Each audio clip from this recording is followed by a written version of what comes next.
দুনিয়ার ভিতরে উল্লেখযোগ্য আলেমের মধ্যে একজন হইল আল্লামা জালালউদ্দিন রুমি রহমাতুল্লাহ আলাইহি।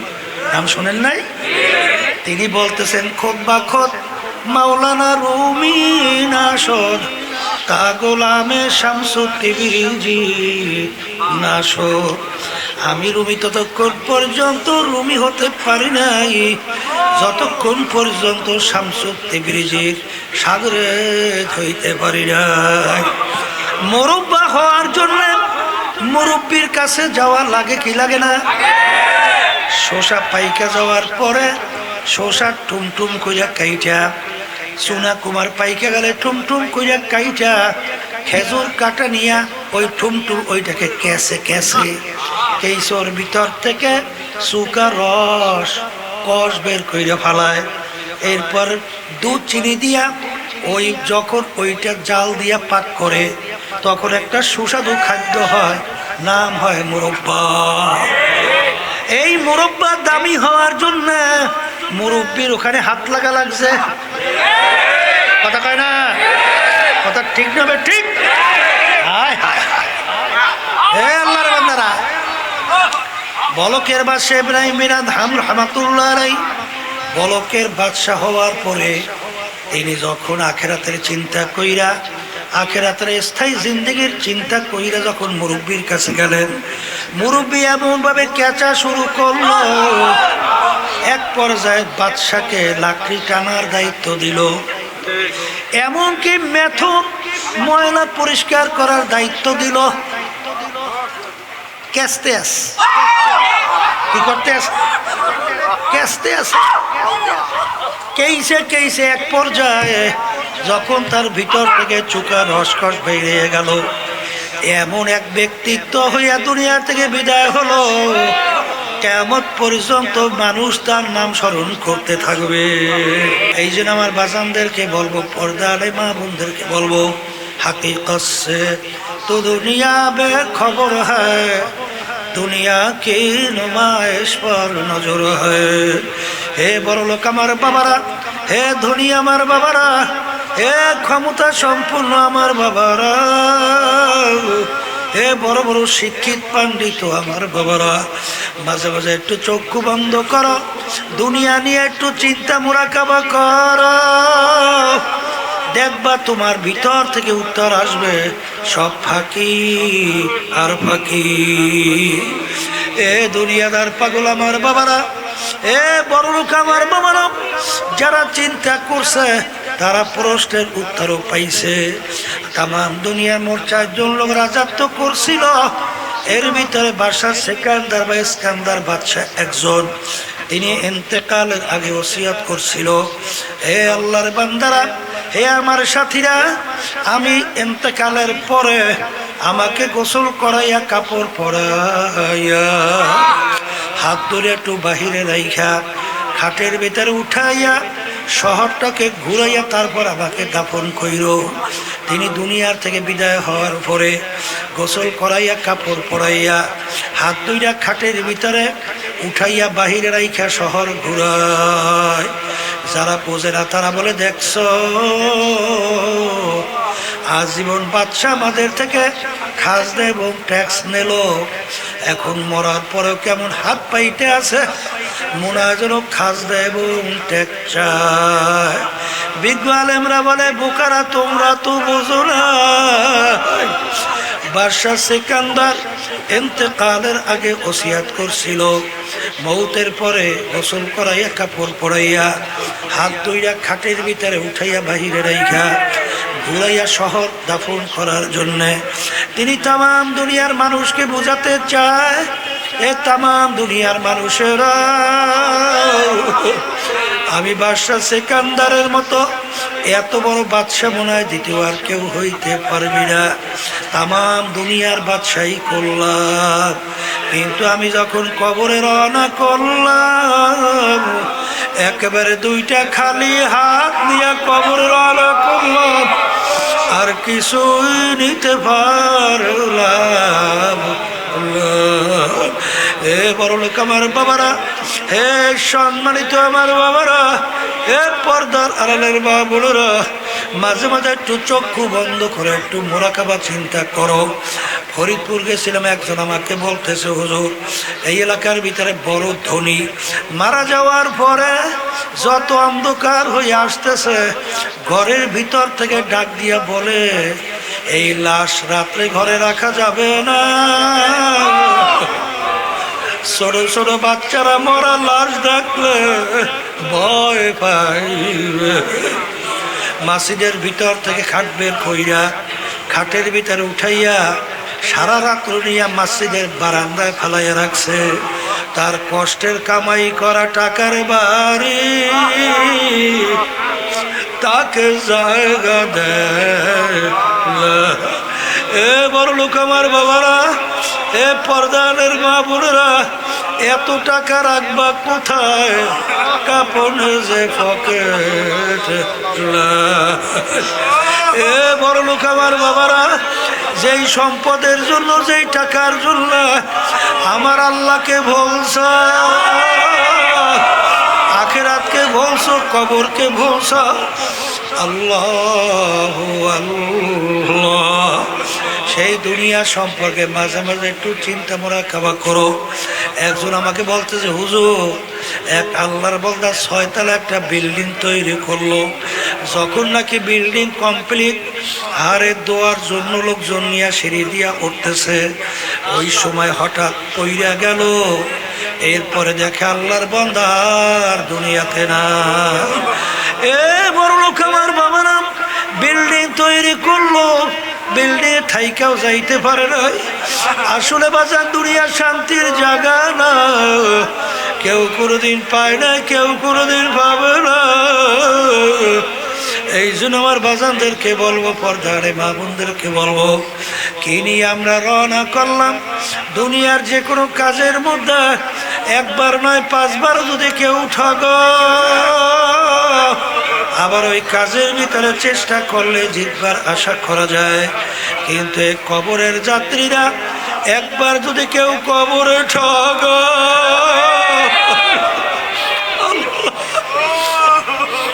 আর দ্বিতীয়বার দুনিয়াতে এসে আপিল কইরা জিতবার কিন্তু আর আশা নাই। আরে কোন কবরে যাবা? আল্লাহ রাবি সাল্লাল্লাহু আলাইহি ওয়াসাল্লাম বলেন, হে আমার উম্মতেরা, আল কবরু রাওযাতুম মিন রিয়াজিল জান্নাহ আও হুফরাতুম মিন হুফারিন্নার। হে আমার উম্মতেরা, এই যে কবর দেখো, এই কবর কিন্তু আসল কবর না। কোন কোন আল্লাহর বান্দা বান্দির কবর একটা বেহেশতের বাগান হইয়া যাবে।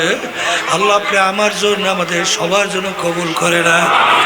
আল্লাহ নবী বলেন, ও আমার উম্মতেরা, কোন কোন নাফরমানের কবরের মধ্যে জাহান্নামের আগুন এসে ভইরা যাবে। আল্লাহ আপনি আমাকে, আমাদের সবাইকে মাফ করিয়া দিবেন। এক কবরের যাত্রী, এই কথা কিন্তু আমি বলি নাই, আল্লাহর হাবিব বলছেন, আমি শুধুমাত্র শুনাইতেছি। বাজান, আল্লাহর হাবিব বলেন, ও আমার উম্মতেরা, আল্লাহু আকবার 99 তিন্নিনান লাউ নুফিকা ফিল আরদি মা আনবাতাত খাদরা। আল্লাহ নবী সাল্লাল্লাহু আলাইহি ওয়াসাল্লাম বলে, কোন কোন নাফরমানের কবরের মধ্যে একটা নয়, দুইটা নয়, 99টা বিষাক্ত সাপ জমা হয়ে যাবে। নাফরমানকে পেঁচাইয়া পেঁচাইয়া কিয়ামত পর্যন্ত ঠোকরাইতে থাকবে। ওই সাপ কেমন বিষদার হবে, যদি জমিনের দিকে মুখ কইরা ফুক দিত, কোনো গাছপালা মাথা জাগাতে পারত না। এই জন্য আমার বাজানদেরকে বলবো, পর্দারে মা বোনদেরকে বলবো, আমার আব্বাজান প্রায় বলতেন, যেই মামলার তদবির নাই ওই মামলারও কিন্তু খালাস না। এ বড় লোক আমার বাবারা, হে ধনী আমার বাবারা, ভালো করে মনকে বোঝাও। আমি বলি নাই, কোনো মোল্লা মৌলবী বলে নাই, আল্লাহ রাব্বুল আলামিন কোরআনুল কারীমের ভিতরে বলেন জাহান্নামীরা জাহান্নামের আগুনে জ্বলবে, জ্বলতে জ্বলতে কি অবস্থা হবে। আমার মালিক বলেন কুল্লামা নাদিজাত জুলুদুহুম বাদদালনাহুম জুলুদান গায়রাহা।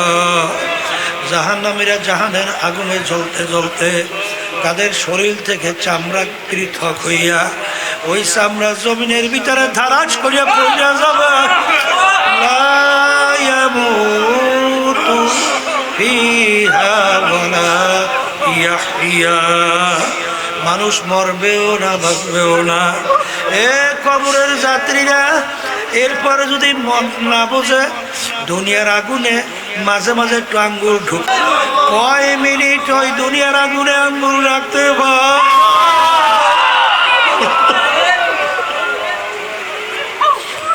এক মিনিট আঙ্গুল রাখার শক্তি দুনিয়ার কোনো মানুষের নাই। আল্লাহ রাব্বুল আলামিন বলে আরে জাহান্নামের আগুন তেমন তেজের আগুন হবে না।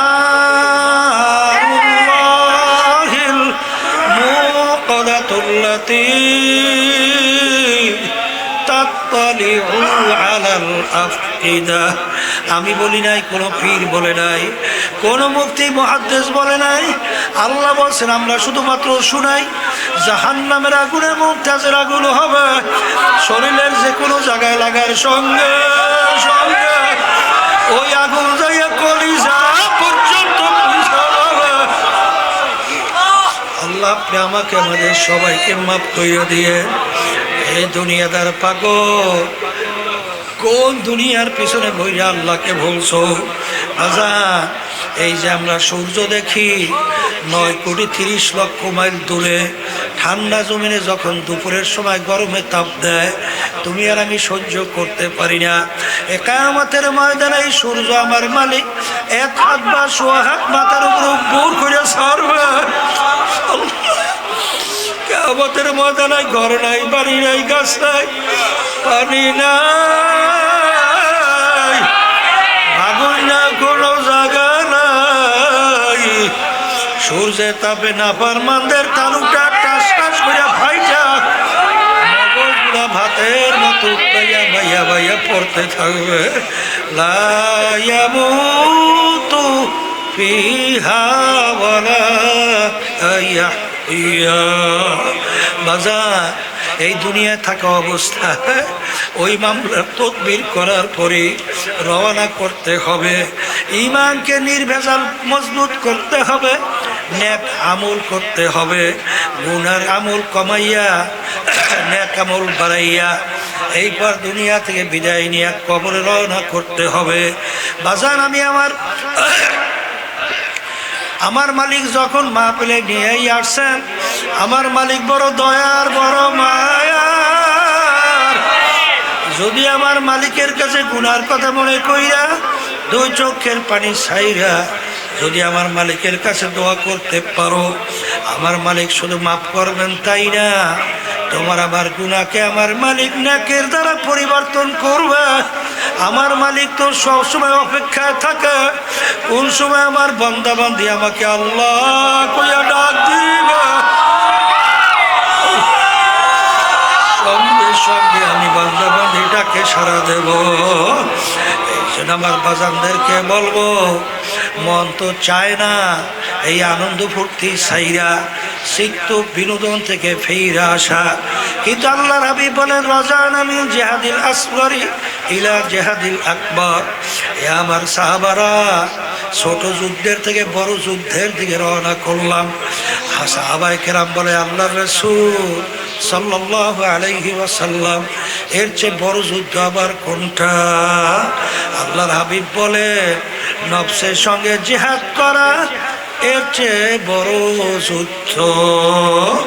এই জন্য আমার ভাইদেরকে বলবো, সবসময় মালিকের কাছে দোয়া করেন আর চেষ্টা করতে থাকেন, চেষ্টা করেন, দোয়া করেন। আল্লাহর ফজল ও করমে আমার মালিকের রহমত থেকে বঞ্চিত হব না, আল্লাহুম্মা আমিন। কিন্তু তাম দুনিয়ার ভিতরে দেখবেন একমাত্র মুসলমান জাতি ছাড়া অন্য কোনো জাতি চ্যালেঞ্জের মাধ্যমে দুনিয়া কেউ টেকতে পারে নাই, আর কোনোদিন পারবেও না। মুসলমানদের সবচেয়ে বড় একটা চ্যালেঞ্জ হলো কোরআনুল কারীম আল্লাহ রাব্বুল আলামিন নাযিল করছেন, প্রায় 1500 বছরের কাছাকাছি হয়ে গেছে।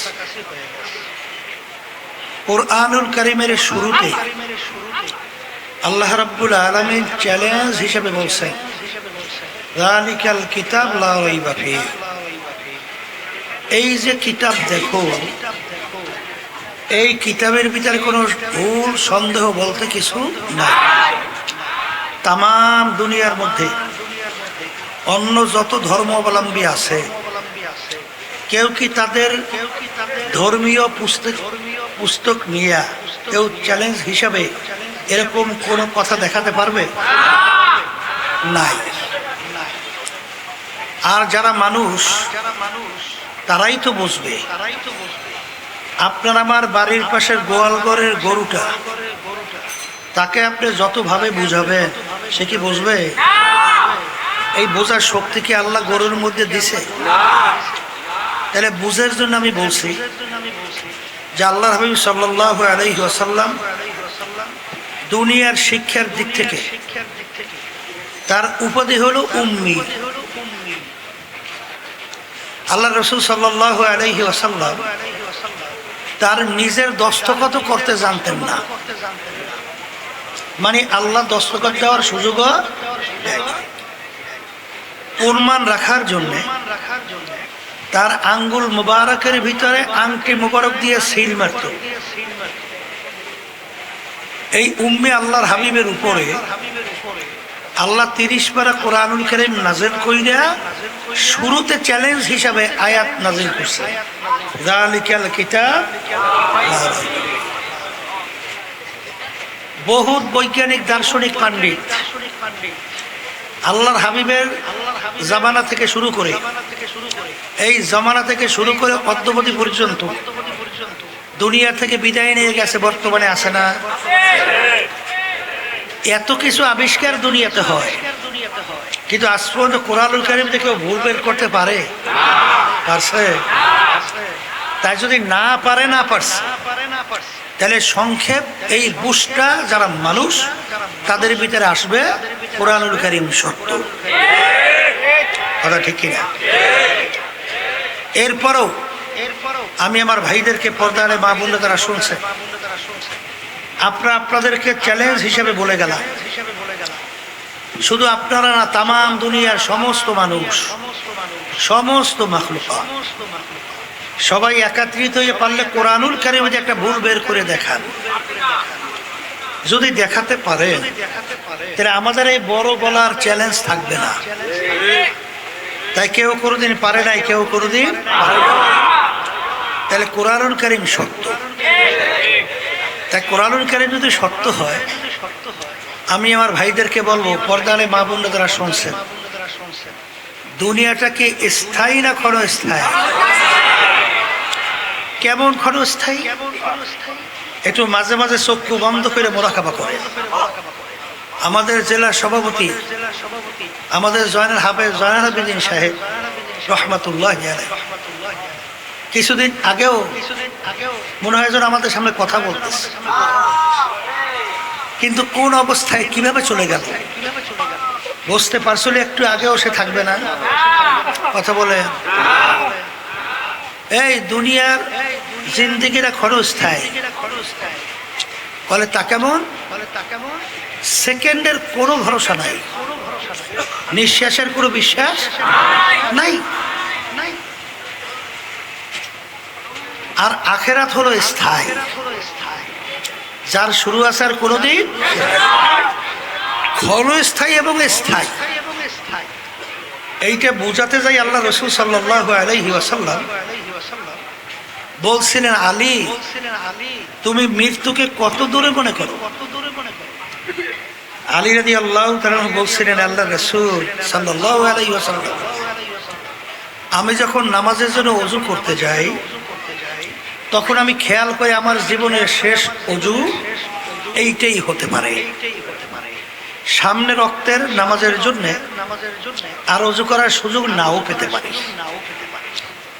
আল্লাহ রসুল আমি এইভাবে মনে করি।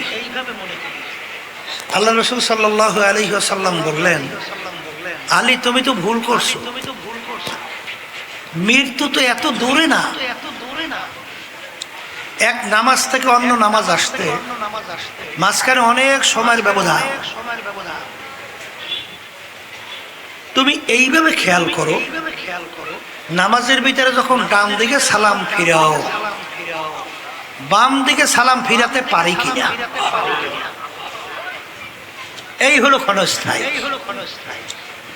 আর আখিরাতের স্থায়ী সম্পর্কে আল্লাহ রাসূল সাল্লাল্লাহু আলাইহি ওয়াসাল্লাম বলেন, তাম দুনিয়া যদি একটা গোডাউন বানাও, জমিন থেকে আসমান, পশ্চিম থেকে পূর্ব, উত্তর থেকে দক্ষিণ, আসমান জমিনের দূরত্বের কোনো শেষ আছে? আসমান থেকে হিসাব করে বের করতে পারবে কোনোদিন? এই পুরো জায়গাটা যদি সরিষা দিয়ে ভইরে রাখো,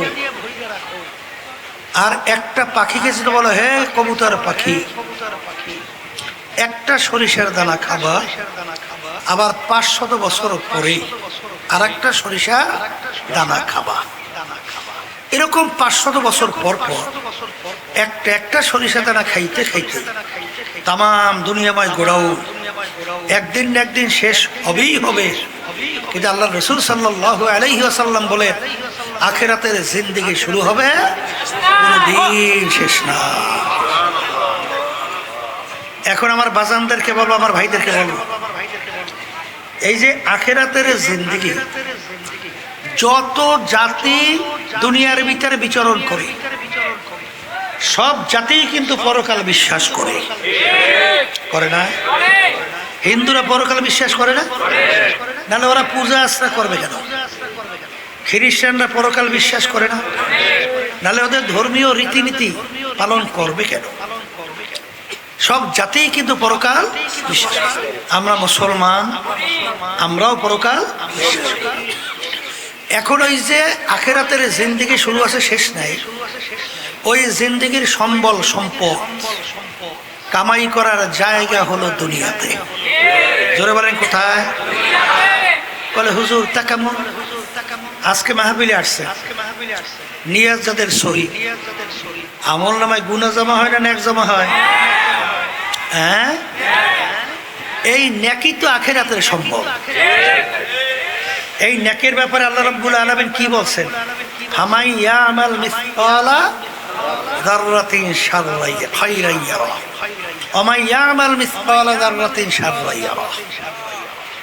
যাররা পরিমাণ তোমার যদি নেকি থাকে তার ফল তুমি ভোগ করতে পারবে, যাররা পরিমাণ গুনাহ থাকলেও তার ফল ভোগ করতে হবে। ধরে নেন, আল্লাহ না করুক, কিয়ামতের ময়দানে একটা নেকির জন্য ঢাকা বাজছে। নেকি কয়টা? বলেন বলেন। আচ্ছা, সারা কিয়ামতের ময়দানে ঘুরিয়া একটা নেকি সংগ্রহের সুযোগ আছে? আপনাদের জানা আছে? কিয়ামতের ময়দানটা এত কঠিন হবে, আল্লাহ রাব্বুল আলামিন নিজে কোরআনুল কারীমের ভিতরে বয়ান করছেন, সত্য কোরআনুল কারীমের মধ্যে, ইয়াউমা ইয়াফিরুল মারউ মিন আখিহি ওয়া উম্মিহি ওয়া আবিহি ওয়া সাহিবাতিহি ওয়া বানিহি লিকুল্লি ইমরিইম মিনহুম ইয়াউমা ইদিন শা'নুন ইউগনি। মা পর্যন্ত সন্তানের পরিচয় না দিয়া সন্তান থেকে ভাইগে যাবে। কে বলছে? তাহলে মা যদি সন্তান থেকে ভাগে, দ্বিতীয় মায়ের চেয়ে আপন কে আছে?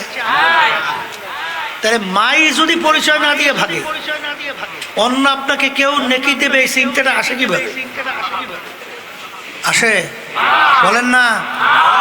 তাহলে কিয়ামতের ময়দানে নেকি সংগ্রহের সুযোগ আছে? সংগ্রহের জায়গা কোথায়? বলেন দুনিয়াতে। আবার বলেন।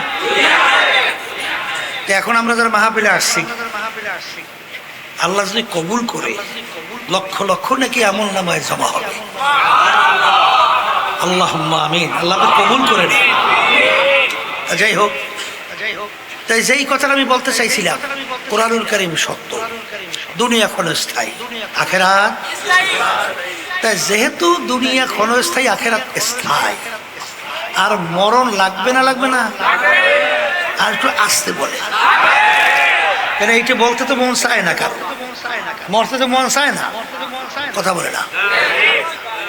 মূসা আলাইহিস সালাতু ওয়াস সালাম আল্লাহর সঙ্গে কথা হইতেছে, মালিক কোন দোয়া করব? নেকের সাথে হায়াত বাড়াইয়া দেওয়া। কি পরিমাণ? বলে প্রত্যেক প্রসবে তুমি যদি চাও 500 বছর করে হায়াত, প্রত্যেক প্রসবের বিনিময়ে 500 বছর করে হায়াত। এখন শরীরের ভিতরে প্রসবে শেষ আছে? কথার কথা অনেক না, তাই প্রত্যেক প্রসবে 500 বছর। এখন হিসাব করেন বছর হয় কত? এখন নবী বলতেছেন, মালিক বুঝলাম 500 বছর কইরা প্রত্যেক প্রসবের বিনিময়ে হায়াত পাইলাম, এরপরে কি হবে? এরপরে কি হবে? মালিক বলেন, এরপরে কুল্লু নাফসিন যায়িকাতুল মাউত, এরপরও মৌতের শরাব পান করতে হবে। তখন বলতেছে, মালিক আর দরকার নাই, আপনার সিদ্ধান্ত অনুযায়ী আমি প্রস্তুত, আজরাইল পাঠা, আমি প্রস্তুতই অপেক্ষায় আছি। মরণ বলেন লাগবে, আবার বলে মরণ যদি লাগেই, কোরআনুল কারীম সত্য। ওই কোরআনুল কারীমের ভিতরে আল্লাহ রাব্বুল আলামিন বলেন, ফারিকুন ফিল জান্নাতি ওয়া ফারিকুন ফিস সাঈর, আমি মরার পরে মানুষগুলোকে 2টা ভাগে ভাগ করব। বলেন কয় ভাগ? আবার বলেন কয় ভাগ? আল্লাহ রাব্বুল আলামিন বলেন, এক শ্রেণীর মানুষকে আমি সাজাইয়া পড়াইয়া আমার মেহমানখানা বালাখানা, শান্তির জায়গা, আমি তাদেরকে বেহেশত দিয়ে দেব। আর এক শ্রেণীর মানুষকে আমি ফেরেশতাদেরকে হুকুম করব, ফাগুল্লুহু, ওদেরকে বাঁধো, মিন ওয়ারাইহিম জাহান্নাম, আমার শাস্তির জায়গা জাহান্নামের ভিতরে ফিক্কা ফিক্কা ফেলাই দাও। তাহলে মরার পরে ভাগ কয়টা?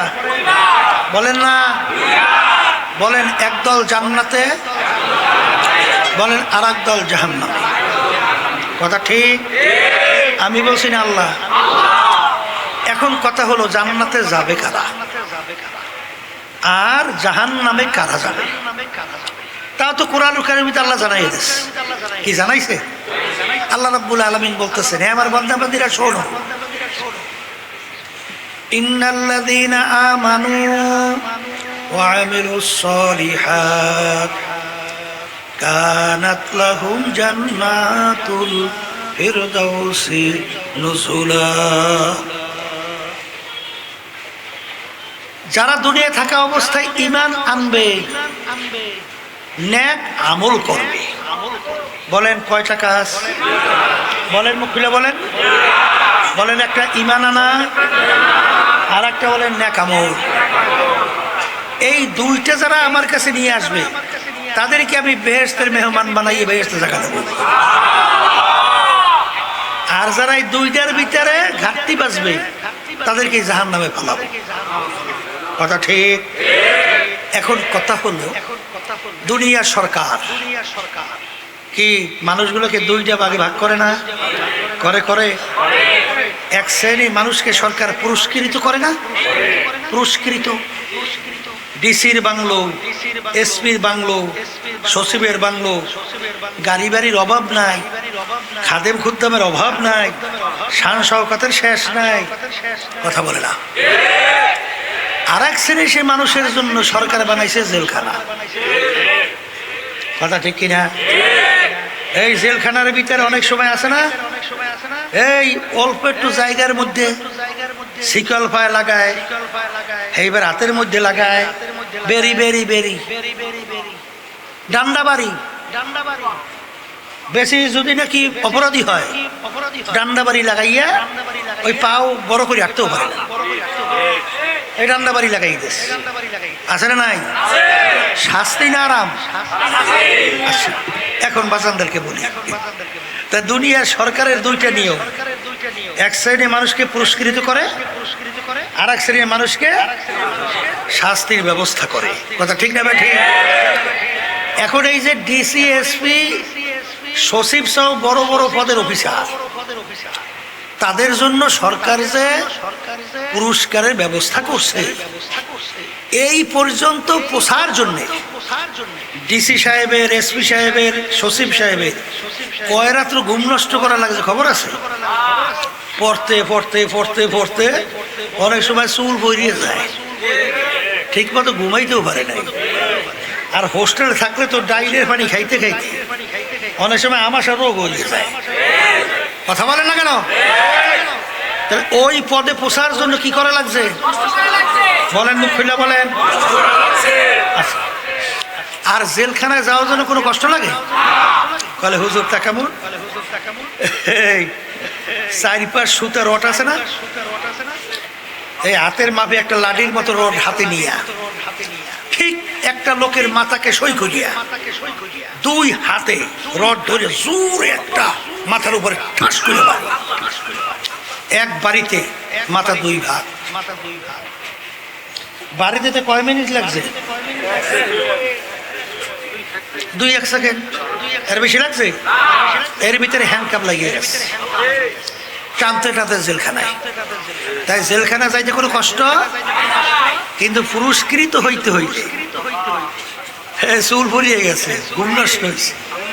তাই ঠিক আমার মালিক যে কিয়ামতের ময়দানে মানুষগুলোকে দুইটা ভাগে ভাগ করবে, যাদেরকে আল্লাহ রাব্বুল আলামিন পুরস্কৃত করবেন, বেহেশত দেবেন, তাদেরকেও কষ্ট করতে হবে।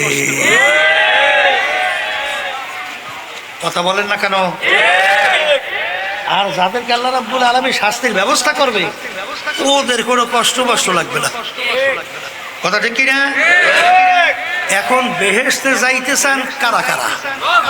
আল্লাহু আকবার, হাত উঠান। আল্লাহ দেখুক, পর্দালে মা বোনরা হাত তুলে আল্লাহকে দেখান, আল্লাহ আপনি কবুল করে না। আলহামদুলিল্লাহ, হাত নামা, আল্লাহুম্মা আমিন। এখন বেহেশতে যাওয়ার জন্য কি করা লাগবে একটু বলেন, আবার বলেন। আর জাহান্নামে যাওয়ার জন্য কোনো কষ্ট লাগে না। কথা ঠিক? কলে হুজুর কেমন কষ্ট? ফজরের সময় নিঘুর ঘুম, ওইটার কয় আরামের ঘুম, সুখের ঘুম। ফজরে আগে আগে ঘুমটা খুব সাইফে আসে না, ওদিকে ঠান্ডাও প্রচন্ড, জব ঠান্ডা পড়তে আসে, ল্যাপ কম্বল মুড়ে দিয়ে ঘুমায়। ওই সময় তো আল্লাহর পক্ষ থেকে মুয়াজ্জিন দাওয়াত দেয়, আসসালাতু খায়রুম মিনান নাওম, ঘুম হইতে নামাজ ভালো, ঘুম হইতে। এখন ওই সময় তো ল্যাপ কম্বল ফালাইয়া কি ঠান্ডা পানিতে ওযু করে মসজিদে যাইতে বলছায়, হ্যাঁ? তো ওই সময় ল্যাপ কম্বল ফালাইয়া ঠান্ডা পানিতে ওযু কইরা মসজিদে যে কষ্ট না আরাম আসতে বলে। আর ওই সময় এক শ্রেণী যারা জাহান্নামে যাইতে চায়, ওরা তো সুখ ঘুমায়, ল্যাপ কম্বল মুড়া দিয়ে ওরে না টানে, আরাম আর আরাম। রমজান মাসে রোজা রাখা, গরমের দিন প্রচন্ড গরম, ওদিকে আবার খেতে খামারে কাজ কই দিয়া মাগরিবের আগে আগে গলা শুকাইয়া পানি দেখলে মনে হয় যেন এক পুকুরের পানি খাইয়ে ফেলবে, লাগে না? লাগে না? আর ওই সময় দেখবেন এক শ্রেণী আমার মালিকের সাথে কেমন জানি চ্যালেঞ্জ করি, দিনে দুপুরে প্রকাশ্যে লোকালয়ের ভিতরে খাওয়া দাওয়া করে। মনে হয় যেন এই রোজা হুকুমটা কি আমার, না কোনো পীরে, না কোনো মুফতি মুহাদ্দিসে। হুকুমের বিরুদ্ধাচরণ করিয়া আল্লাহকে নাউজুবিল্লাহ বৃদ্ধাঙ্গুল দেখাও, হ্যাঁ? ওই সময় রোজা না রাইখা দিনে দুপুরে খাইয়া খুব আরামেই তো থাকা যায়, এই কথা ঠিকই না? কোনো পানি পিপাসা নাই, পেটের ক্ষুধা নাই, ঝামেলা নাই, খুব কায়দা না? কষ্ট করা লাগছে? বর্তমানে পর্দা তো সবচেয়ে কষ্টের একটা ব্যাপার। আমি বাজানদেরকে বলি, যাদের সঙ্গে দেখা দেওয়া জায়েজ নাই তাদের সঙ্গে দেখা দিলে বেপর্দা, আর তাদের সঙ্গে দেখা না দিলে পর্দা। কথা কয় না? আচ্ছা, এই হুকুমটা কি আমার? কোন পীর, কোন মুফতি মুহাদ্দিস? কার হুকুম? বর্তমানে আবার ধোঁকা খাইয়েন না, বর্তমানে কিন্তু অনেকে ইসলামের নাম দিয়া, দেখেন না জামাতের আমির কথা আছে, কি বলছে? ছেলেরা সরো, মেয়ে বন্ধুরা আসো, বৈষম্য দূর করব। আমি আমার বাজানদেরকে বলি, এই যে মেয়ে ছেলেদের ভিতরে এই তারতম্যতা, এই পার্থক্যটা, এটা কি আমি করছি? কোন পীর করছে? কোন মুফতি মুহাদ্দিস করছে? না, আল্লাহ।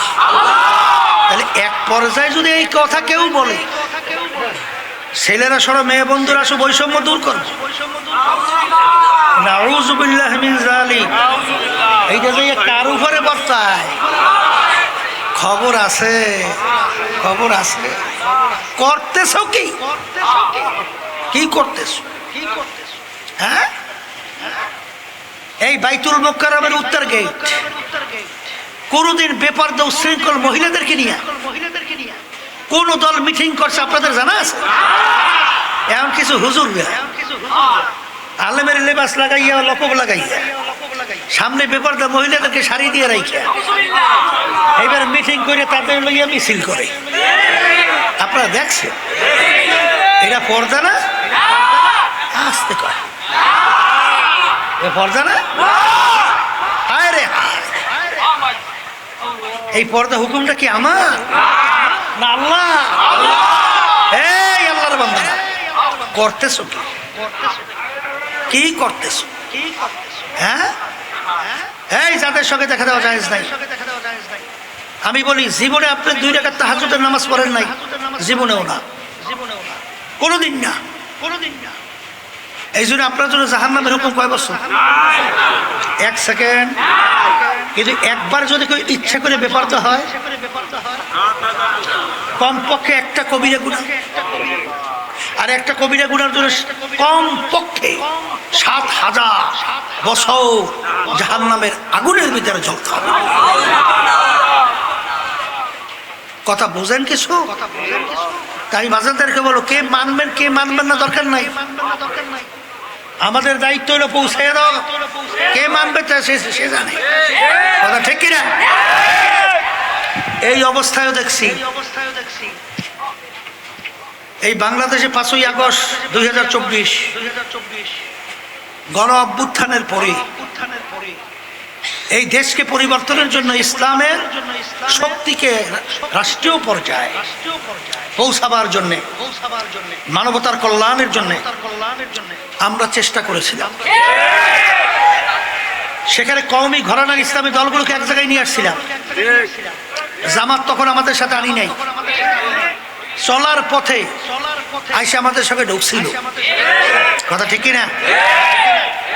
কিন্তু দুঃখের মধ্যে বলতে হয়, যখন তারা ইসলাম থেকে সরে গেছে, যখন তারা প্রকাশ্যে নিতে চায়, তখন আমরা কি তাদের সঙ্গে থাকতে পারি? হ্যাঁ। আর আমরা ঘোষণা করছি ইসলামের পক্ষে একটা বাক্স হবে। কয়টা বাক্স? এখন জামাতের নেতৃত্বে যে জোট হইল, সেই জোটালারা তো ইসলাম প্রতিষ্ঠা করতে, ইসলাম অনুযায়ী রাষ্ট্র পরিচালনা করতে চায় নাই। বলছে কি? প্রচলিত আইনে তারা দেশ চালাবে। কি বলছে? আচ্ছা, বলার পরে আমরা যারা ইসলাম চাই, আমরা কি তখন তাদের নেতৃত্বে জোটে থাকতে পারি? আর এটা তো আমরা জোট করি না, এটা করছিলাম সমঝোতা। এটা আমাদের থেকে ছিনতাই করে নিয়ে নেতৃত্বের আসনে বসছে জামাত। এখন আমাদেরকে পরিচালনা করবে, যা মনে করে তা তারা আমাদের মাধ্যমে করাবে। এখন সেটা কি আমরা পারি? তখন আমরা যে ঘোষণা করছি ইসলামের পক্ষে বাক্স একটা, এখন বাক্স কই? এখন তো বাধ্য হয়ে আমরা ইসলামী আন্দোলন বাংলাদেশ ওই কঠিন মুহূর্তে ক্ষমতার দ্বার প্রান্তে থেকে তখন আমরা ফিরে আসছি শুধু ইসলাম রক্ষার জন্য, আল্লাহকে রাজি খুশির জন্য। ইব্রাহিম আলাইহিস সালাতু ওয়াস সালাম মলকের বাদশাহ, বাদশাহী ছাড়ছেন কাকে পাওয়ার জন্য? আল্লাহকে পাওয়ার জন্য। কি ছাড়ছে? বাদশাহী ছাড়ছে কাকে পাওয়ার জন্য? আর বর্তমানে এক শ্রেণী আল্লাহকে ছাড়াই ক্ষমতা পাওয়ার জন্য। বলকের বাদশাহ ইব্রাহিম আদম রহমাতুল্লাহি আলাইহি বাদশাহী ছাড়ছে আল্লাহকে পাওয়ার জন্য। আর বর্তমানে এক শ্রেণী আল্লাহকে ছাড়ে ক্ষমতা পাওয়ার জন্য। কথা ঠিক না? এই ইসলামের পক্ষে বাক্স হইল একটা। এই সময় শোনা গেছে পরীক্ষার মাঠে চরমনের কিছু মুজাহিদের কথাও শোনা যায় এবং কিছু ইসলামী আন্দোলন সহ সহযোগী দায়িত্বশীলদের কথাও শোনা যায়। এরা নাকি ইসলামের পক্ষে বাক্সে না থাইকা এরা আদার্স অন্য অন্য যারা প্রচলিত আইন অনুযায়ী, যারা নাকি এই প্রচলিত গণতন্ত্র কুফরি অনুযায়ী দেশ পরিচালনা করবে, তাদের পক্ষে তারা কাজ করছে গোপনে অথবা প্রকাশ্যে, অথবা ইসলামের পক্ষে বাক্সে ভোট বাড়ার জন্য চেষ্টা করে নাই।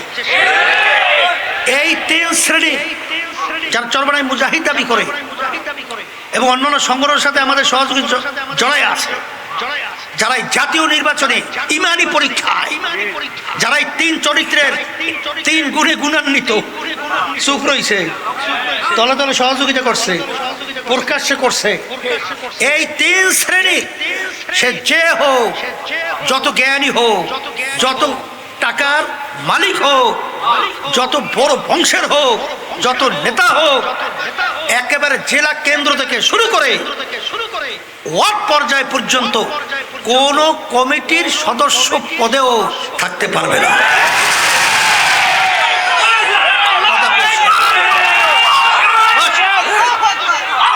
থাকতে পারবে না। বলতে পারে হুজুর কমিটি বানাবো কি দিয়ে? 5 জন পাইবেন, 5 জন দিয়ে কমিটি।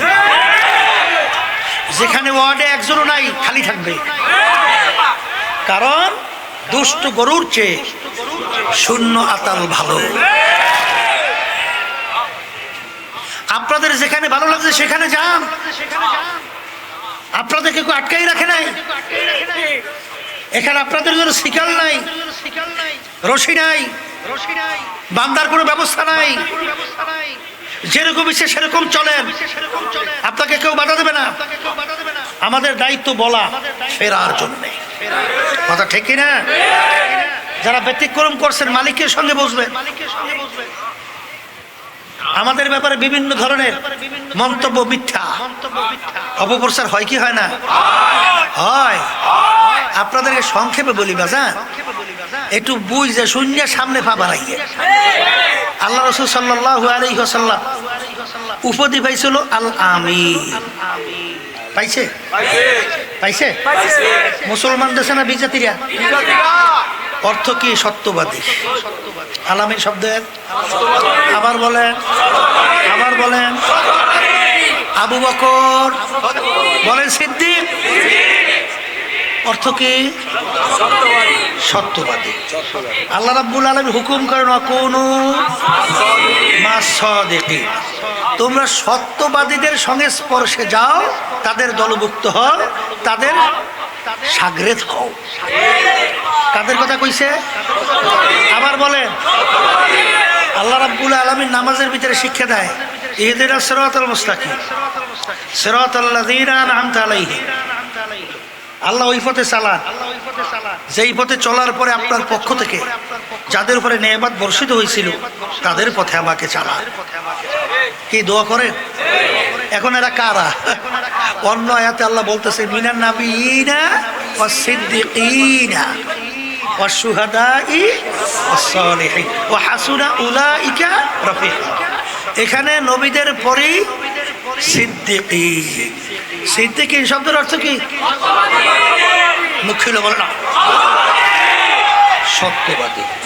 তা আল্লাহর হাবিবের উপাধি লকব সত্যবাদী। আবু বকরের রাদিয়াল্লাহু তাআলা আনহুর আল্লাহ সম্পর্ক রাখতে বলে সত্যবাদী। এরপরে আল্লাহ রাব্বুল আলামিন কাদের আমল নেক বলছেন? সত্যবাদী। কথা বলে না। এখন বর্তমানে বাংলাদেশের ভিতরে এক দল আছে, এক শ্রেণী আছে, ইসলাম নাম দিয়া পা হইতে মাথা পর্যন্ত সব মিথ্যা। আপনাদের জানা আছে কিনা জানি না, আছে?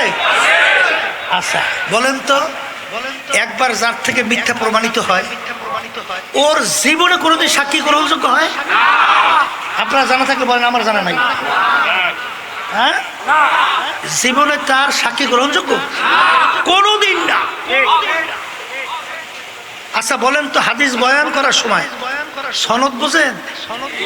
এই যে রাবীদের ধারাবাহিকতা, যাইতে যাইতে আব্দুর রহমান, আব্দুর রহিম, আব্দুল করিম, অকাল অকাল রাসূলুল্লাহ সাল্লাল্লাহু আলাইহি ওয়াসাল্লাম, এই যে রাবীদের ধারাবাহিকতাকে সনদ, এই সনদের ভিতরে একজন যদি মিথ্যাবাদী প্রমাণিত হয়,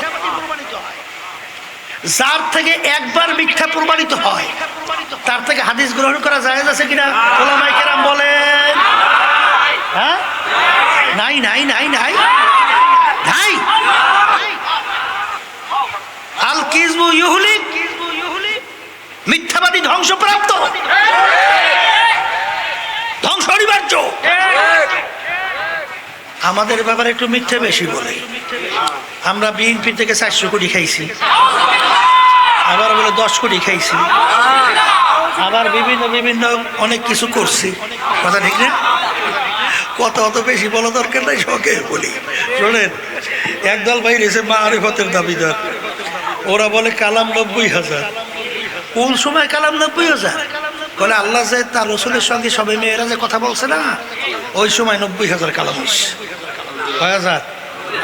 আমি বাজারদেরকে জিজ্ঞেস করি, যখন আল্লাহ রসুল সাল্লাল্লাহু আলাইহি ওয়াসাল্লাম আল্লাহ রাব্বুল আলামিন যখন কথা বলছেন, 2 জন ছাড়া তৃতীয় ছিল কেডা? কেউ ছিল? এমনকি জিবরাইল আলাইহিস সালাতু ওয়াস সালাম যাইতে পারছে? তাহলে কথা বলছে কয়জনে? 2 জনে। তাই কথা 90 না 60 না 50?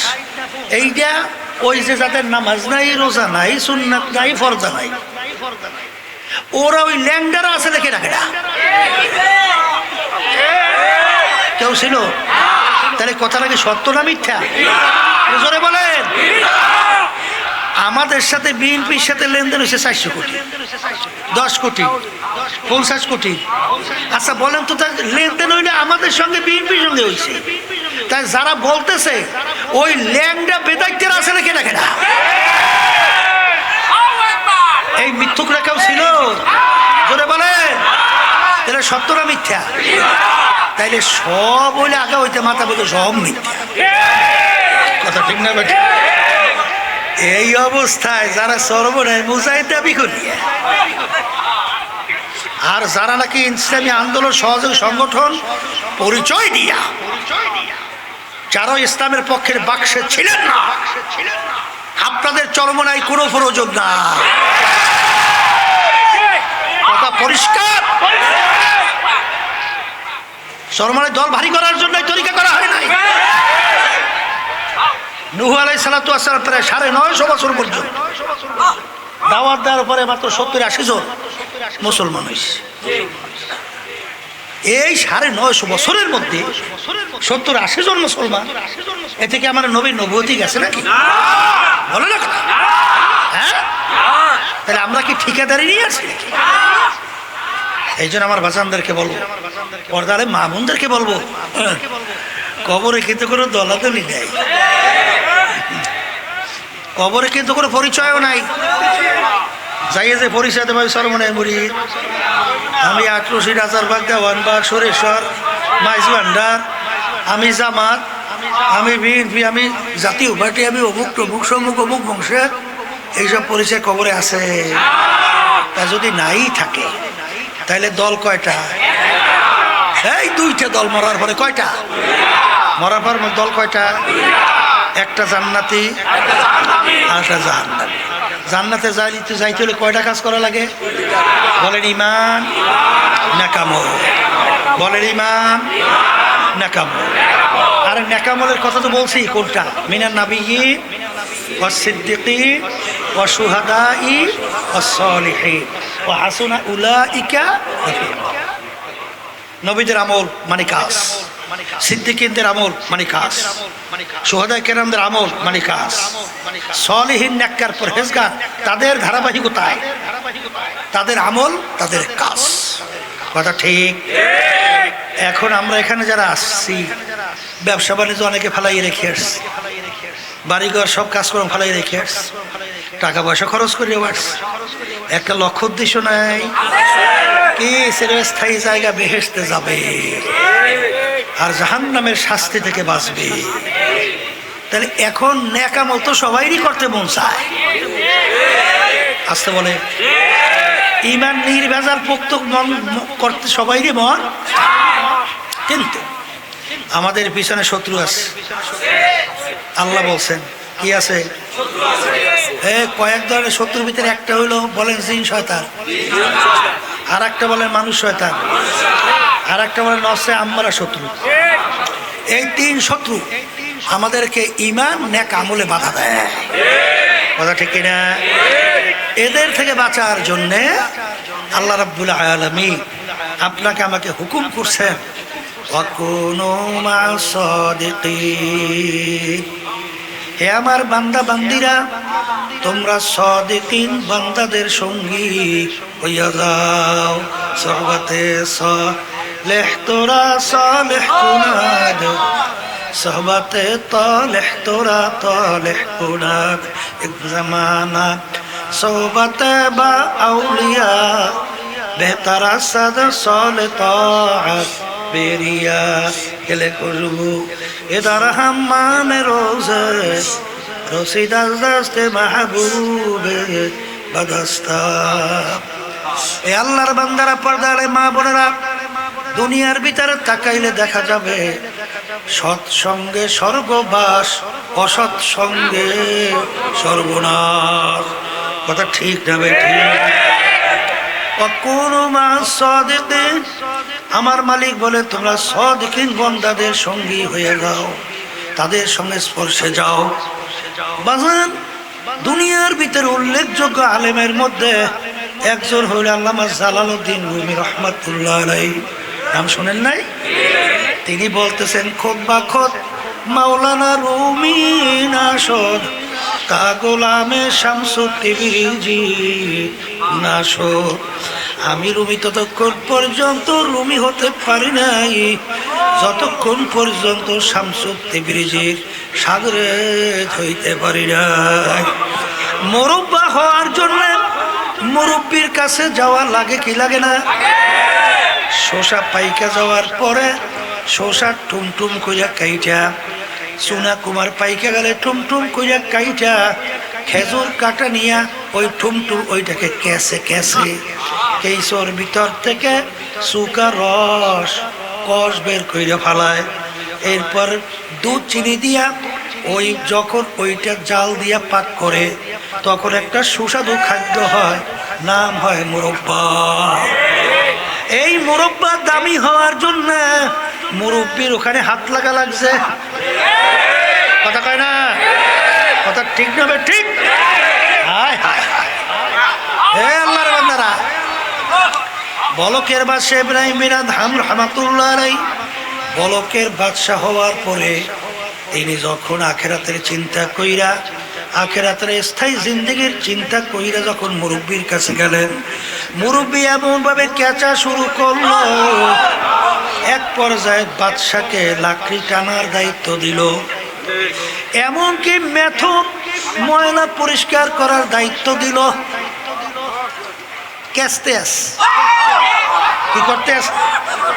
কেসতে আস কেইসে কেইসে এক পর্যায়ে যখন তার ভিতর থেকে চুকা রসকস বেরিয়ে গেল, এমন এক ব্যক্তিত্ব হইয়া দুনিয়া থেকে বিদায় হলো, কিয়ামত পর্যন্ত মানুষ তার নাম স্মরণ করতে থাকবে। কি বলেন? কথা ঠিক না বেঠি? এই জন্য আমার বাজানদেরকে বলবো, পর্দারে মা বোনদেরকে বলবো, हकीकत से तो दुनिया बेखबर है, दुनिया की नुमाइश पर नजर है। हे बड़ लोक आमार बाबारा, हे धनी आमार बाबारा, हे क्षमता सम्पूर्ण आमार बाबारा,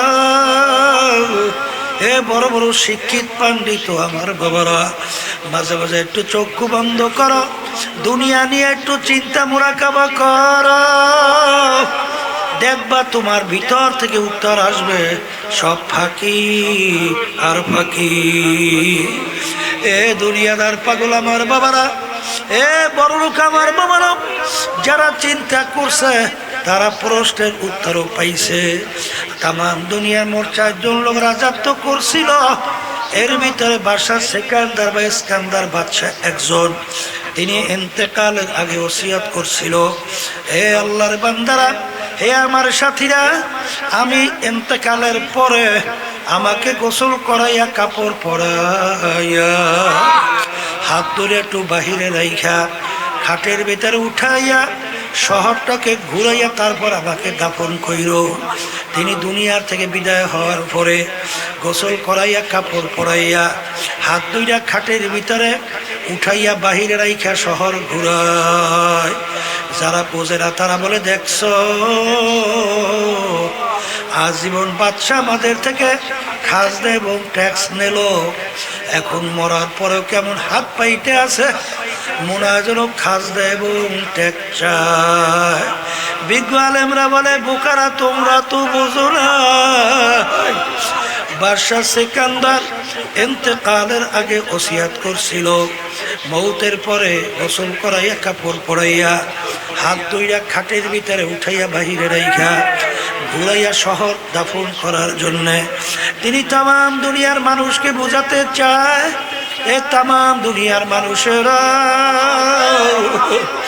আমি বাদশা সিকান্দারের মতো এত বড় বাদশা মনে হয় দ্বিতীয় আর কেউ হইতে পারবি না, তাম দুনিয়ার বাদশাহী করলাম, কিন্তু আমি যখন কবরে রওনা করলাম একেবারে দুইটা খালি হাত নিয়ে কবরে রওনা করলাম, আর কিছুই নিতে পারলাম।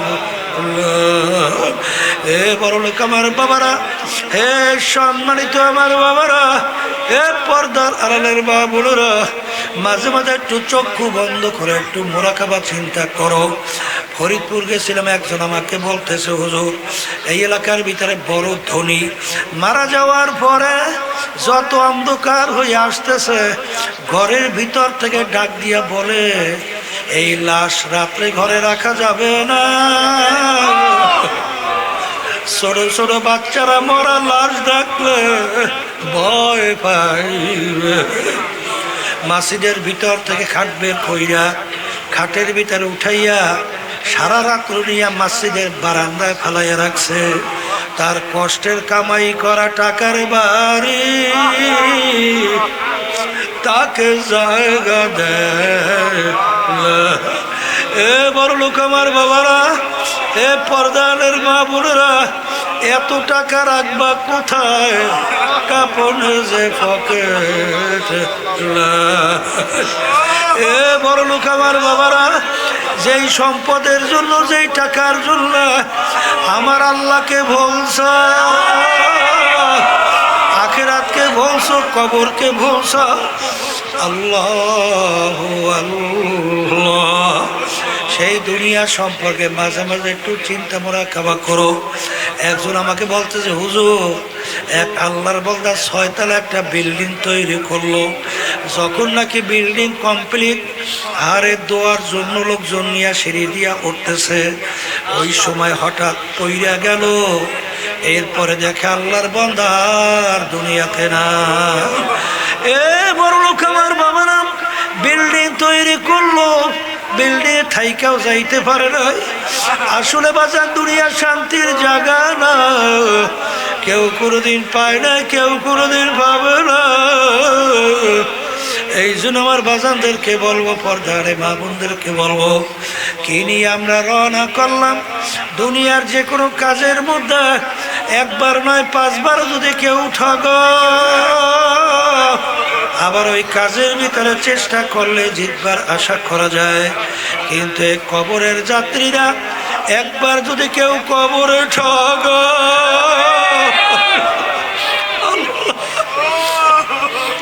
আর দ্বিতীয়বার দুনিয়াতে এসে আপিল কইরা জিতবার কিন্তু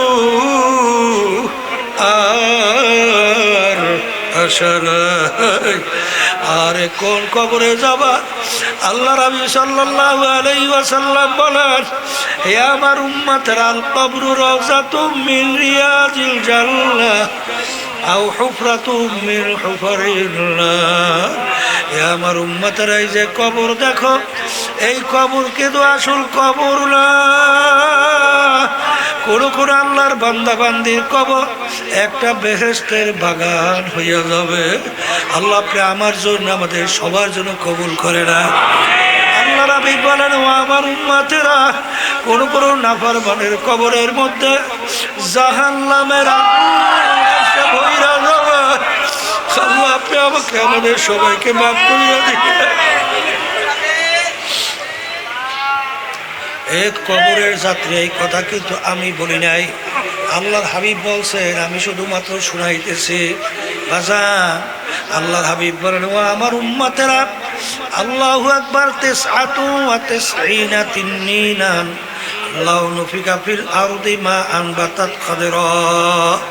আল্লাহ নবী সাল্লাল্লাহু আলাইহি ওয়াসাল্লাম বলেন, কোন নাফরমানের কবরের মধ্যে একটা নয়, দুইটা নয়, ৯৯টা বিষাক্ত সাপ জমা হয়ে যাবে।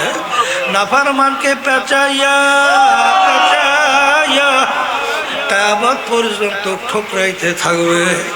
ওই সাপ কেমন বিষদার হবে, যদি জমিনের দিকে মুখ কইরা ফুক দিত, কোনো গাছপালা মাথা জাগাতে পারত না। এই জন্য আমার বাজানদেরকে বলবো, পর্দারে মা বোনদেরকে বলবো, আমার আব্বাজান প্রায় বলতেন, যেই মামলার তদবির নাই ওই মামলারও কিন্তু খালাস নাই। এ বড়লোক আমার বাবারা, হে ধনী আমার বাবারা, ভালো করে মনকে বোঝাও। আমি বলি নাই, কোনো মোল্লা মৌলবী বলে নাই। আল্লাহ রাব্বুল আলামিন কোরআনুল কারীমের বতেরা বলেন, জাহান্নামীরা জাহান্নামের আগুনে জ্বলবে। জ্বলতে জ্বলতে কি অবস্থা হবে? আমার মালিক বলেন, কুল্লামা নাদিজাত জুলুদুহুম বাদদালনাহুম জুলুদান গায়রাহা। জাহান্নামীরা জাহান্নামের আগুনে জ্বলতে জ্বলতে তাদের শরীর থেকে চামড়া পৃথক হইয়া ওই চামড়া জমিনের ভিতরে ধারাজ করিয়া পড়িয়া যাবে। লা ইয়ামুতু ফিহা ওয়ালা ইয়াহইয়া। মানুষ মরবেও না, বাঁচবেও না। এ কবরের যাত্রীরা, এরপরে যদি মন না বোঝে, দুনিয়ার আগুনে মাঝে মাঝে একটু আঙ্গুল ঢুক, কয় মিনিট ওই দুনিয়ার আগুনে আঙ্গুল রাখতে পার?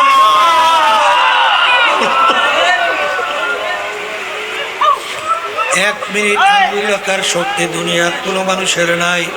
আল্লাহ রাব্বুল আলামিন বলে, আরে জাহান্নামের আগুন তেমন তেজের আগুন হবে না।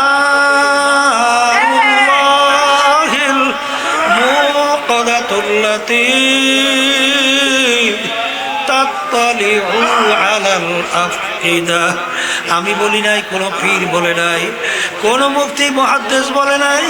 আল্লাহ বলছেন, আমরা শুধুমাত্র শুনাই। জাহান্নামের আগুনের মুমতাজের আগুন হবে, শরীরের যে কোনো জায়গায় লাগার সঙ্গে সঙ্গে ওই আগুন যাইয়া কলিজা পর্যন্ত পৌঁছাবে। আল্লাহ আপনি আমাকে, আমাদের সবাইকে মাফ করিয়া দিয়ে। এই দুনিয়াদার পাগল, কোন দুনিয়ার পিছনে বইয়া আল্লাহকে বলছো? আজান, এই যে আমরা সূর্য দেখি 9,30,00,000 মাইল দূরে, ঠান্ডা জমিনে যখন দুপুরের সময় গরমে তাপ দেয়, তুমি আর আমি সহ্য করতে পারি না। কিয়ামতের ময়দানে এই সূর্য আমার মালিক 1 হাত বা 1.5 হাত মাথার উপর বুর করে ছাড়বে। কিয়ামতের ময়দানে ঘর নাই, বাড়ি নাই, গাছ নাই, পানি নাই,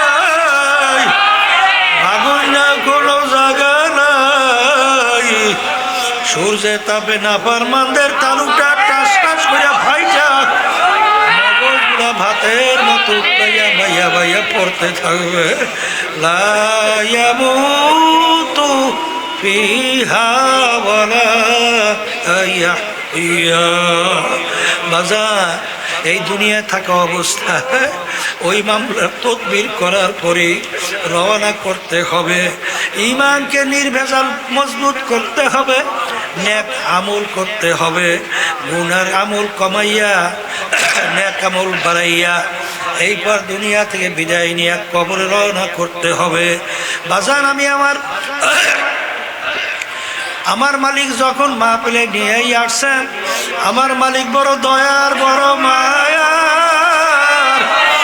যদি আমার মালিকের কাছে গুনার কথা মনে কইরা দুই চোখের পানি ছাইরা যদি আমার মালিকের কাছে দোয়া করতে পারো, আমার মালিক শুধু মাফ করবেন তাই না, তোমার আমার গুনাহকে আমার মালিক নেকের দ্বারা পরিবর্তন করবে। আমার মালিক তো সবসময় অপেক্ষায় থাকে কোন সময় আমার বান্দা বান্দি আমাকে আল্লাহ কইয়া ডাক দিবে, সঙ্গে সঙ্গে আমি বান্দা বান্দিটাকে সাড়া দেব। এই জন্য আমার বাজানদেরকে বলবো, মন তো চায় না এই আনন্দ ফুর্তি ছাইরা সিক্ত বিনোদন থেকে ফিরে আসা, কিন্তু আল্লাহর হাবিব বলেন রাজানা মিন জিহাদিল আসগরি ইলা জিহাদিল আকবার। এ আমার সাহাবারা, ছোট যুদ্ধের থেকে বড় যুদ্ধের দিকে রওনা করলাম। সাহাবায়ে কেরাম বলে আল্লাহর রাসূল সাল্লাল্লাহু আলাইহি ওয়াসাল্লাম, এর চেয়ে বড় যুদ্ধ আবার কোনটা? আল্লাহর হাবিব বলে নফসের সঙ্গে জিহাদ করা এর চেয়ে বড় যুদ্ধ। এই জন্য আমার ভাইদেরকে বলবো, সবসময় মালিকের কাছে দোয়া করেন আর চেষ্টা করতে থাকেন, চেষ্টা করেন, দোয়া করেন। আল্লাহর ফজল ও করমে আমার মালিকের রহমত থেকে বঞ্চিত হব না। আল্লাহুম্মা আমিন। এই ঘরের মেয়ে লোকেরা হাত উঠা, ওনার কথা মনে করো, দু চোখের পানি ফেলা, আমার মালিকের দরবারে কান্দ আর মাপছা। যদি কান্না না আসে মন কি বুঝো রে মন? একদিন এই ঘরের দরজা দিয়ে নতুন বউ হয়ে উঠছিল রে মন। কত মেয়ে লোকে শরবত খাওয়াইলো, কত মেয়ে লোকে বাতাস করলো। আবার এমন একটা দিন আসবে এই ঘরের দরজা দিয়া মরা লাশ হইয়া বের হবা। ছেলে কান্দে মামা করে, মেয়ে কান্দে মা, জোর করে কান্দে।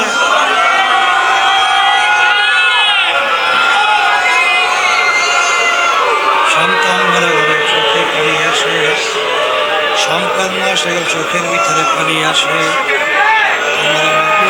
জাহান্নামের আগুন জ্বলছে, জাহান্নামের আগুন চোখের পানি ছাড়া ঠান্ডা হবে না। এ আল্লাহ, যাদের ইসলাম মাহফিল হইল, যারা চেষ্টাকারী সাহায্য করলো, আমরা যারা মাহফিলে উপস্থিত হয়ে গেলাম, আমাদের সবাই উপরে খাস মেহেরবানি নাযিল করেন আল্লাহ। আমাদের আম্মা আব্বা দাদা দাদু নানান আত্মীয় স্বজন যারা ওই অন্ধকার কবরে শুয়ে রয়েছে, সবার কবরকে বেহেশতের বাগান বানায়া দেন। বিশেষ করে আমাদের জয়না ভাই কবরকে বেহেশতের বাগান বানায়া দিয়া আল্লাহ। যত মুজাহিদ বেরা মা বোনরা দিকদের অন্ধকার কবরে শুয়ে রয়েছে, সবার কবরকে বেহেশতের বাগান বানান। মালিক হককে আমাদের কাছে হক